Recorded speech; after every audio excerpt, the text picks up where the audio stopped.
Quintus, sword! Give me your sword! Sword, give me a sword! Sheathe your sword! Sheathe your sword! Oh shit. What is up, space pirates? This is your Admiral, the effortlessly entertaining Dr. Disaster. And the other day, we discussed the first trailer that was dropped for the Mandalorian and Grogu, and the fact that since Disney had decided to play politics, there were a whole bunch of people attacking the hell out of this trailer. What have I done? Because Disney spent so long catering to the whims of the shitlibs out there, the cultural right wing have rejected them, and a lot of their movies have flopped over the past several years because they abandoned half of the United States. And because of this Jimmy Kimmel incident, where they removed him from his show for a while there, they had angered the progressive left as well, who were accustomed to being pandered to. It's important for me to have my way, and I'm going to get my way by complaining. As a result, a ton of people are simply not interested in what Disney is offering with The Mandalorian and Grogu, and for once, the mainstream media is reporting on this fairly honestly. Here is an article from Screen Rant turning on Disney and saying the new movie might be disappointing, and yet here they are, back in December, defending one of the most loathed Star Wars projects of all time, The Acolyte. Or here's Screen Rant leaping to Disney's defense when the Obi-Wan show came out back in the day. This was their attitude. Don't ask questions. Just consume product and then get excited for next product. But eventually, when you pander to ideologues, as Disney has, eventually they turn on you. And to make matters even worse, this Mandalorian trailer has only 8.7 million views on it, and while that may sound like an awful lot, it actually demonstrates that Star Wars is a shell of its former self. For cripe's sake, the first Star Wars film to ever do the unthinkable and flop, Solo: A Star Wars Story, that film's first trailer hit 20 million views. Rogue One, from just a few years prior to that, hit 46 million views on its first trailer. From the looks of things, Mandalorian and Grogu are limping to around the numbers that we saw for the first trailer of The Acolyte.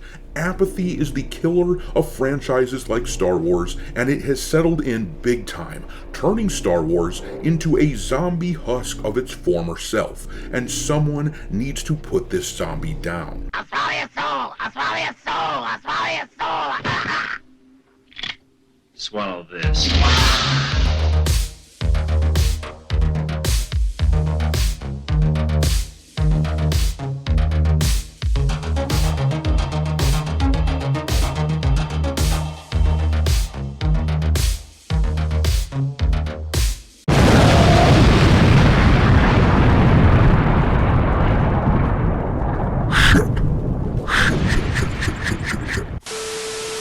Alright me hearties, make sure that you hit the like button on this video, share it with your friends, and subscribe to the channel if you haven't already. I've had a lot of people tell me that they have been unwillingly unsubscribed to the channel, so make sure that you check on that. And there's been a lot of talk about restricted mode being automatically enabled for a lot of users on YouTube, which would cut you off from a lot of your favorite channels, so don't forget to check into that as well, and turn it off if it's been turned on and you don't want it. But alright, let's look at how the franchise of Star Wars is falling apart. Let's start by reading this article from Screen Rant, where the writer here acknowledges that a lot of people do not care for this new Star Wars trailer, though it is amusing to read how he tries to draw a distinction between this time and all of the other times, when he and his fellow mainstream media jackasses simply refuse to acknowledge legitimate complaints that fans had about Star Wars. The difference now, of course, is that a lot of these people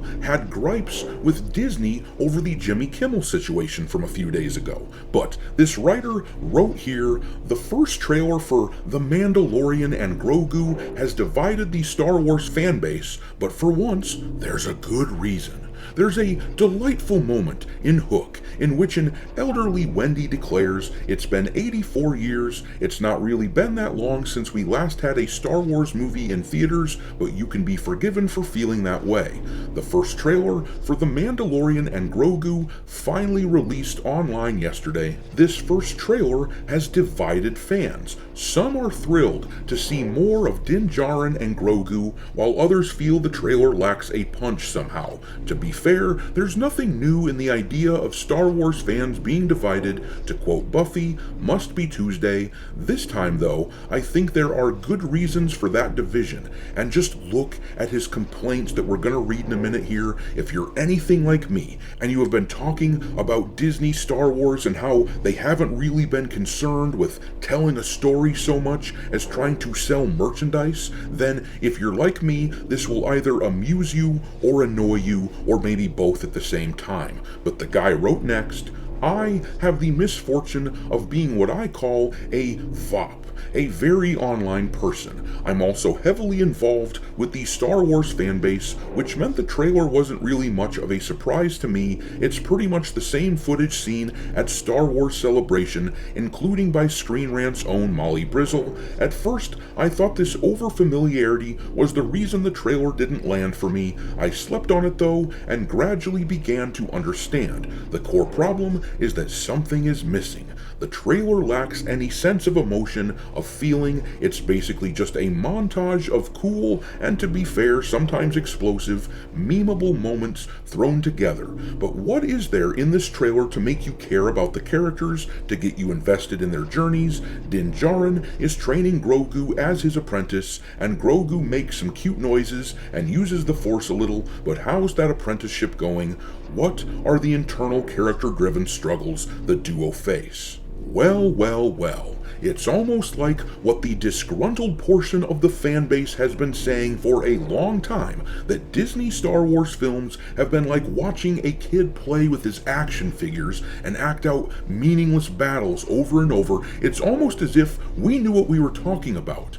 I mean, where was this energy from this guy when Palpatine came out of nowhere in Episode 9 simply for the sake of providing a bad guy for the good guys to fight against? Where was this energy when we repeatedly said that Rey basically had no motivation and no character? I mean, you can't list a single character trait of Rey other than things like virtuous, trustworthy, selfless. That isn't a character, it's an ideal. But people like this writer called us bigots for daring to notice the shoddy work that Disney writers had done, and yet now it is becoming mainstream to acknowledge that we were right.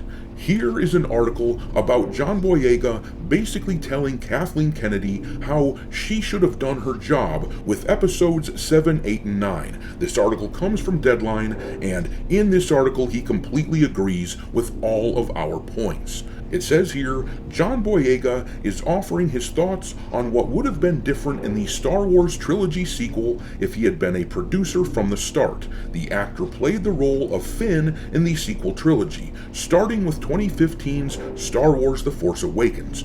During an appearance at Florida SuperCon 2025, he shared his vision for the trio of films. If I was a producer on Star Wars from the beginning, Boyega said at the convention, according to Popverse, you would have had a whole completely different thing. Boyega said that he would not have gotten rid of Han Solo, Luke Skywalker, all these people. We're not doing that, adding, the first thing we're going to do is fulfill their story, fulfill their legacy. We're going to make a good moment of handing on the baton. The actor also noted that the new characters would not just grab stuff and know what to do with it. No, you've got to struggle like every other character in this franchise. I'd do that. Well, hallelujah. It sounds like this guy has been converted. Somebody involved with Star Wars finally at least sees the frickin' light. I'm old enough to remember when saying something like that meant that you were a right-wing, bigot,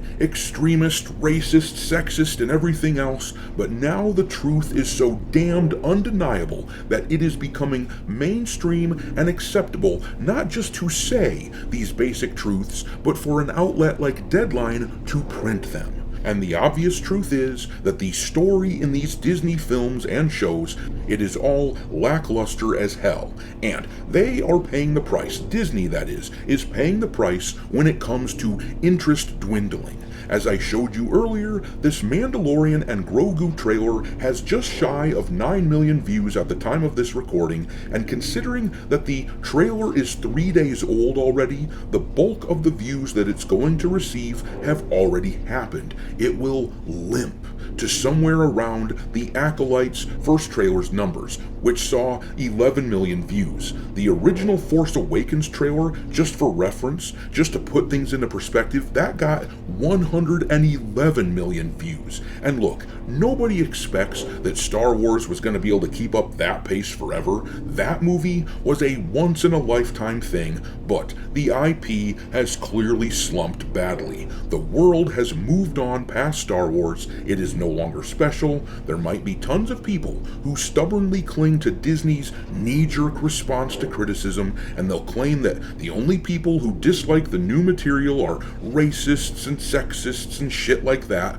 but the truth is coming out, and the franchise has died because of Disney's refusal to engage with that legitimate criticism. But I'm going to leave it there. Drop your mockery of Disney, Lucasfilm, and Star Wars into the comment section below, and we will talk there. Thanks for watching me, Hearties. If you haven't already, your Admiral is inviting you to subscribe to the channel and become a part of the crew. Life as a space pirate may not be glamorous, but there's always plenty of booty.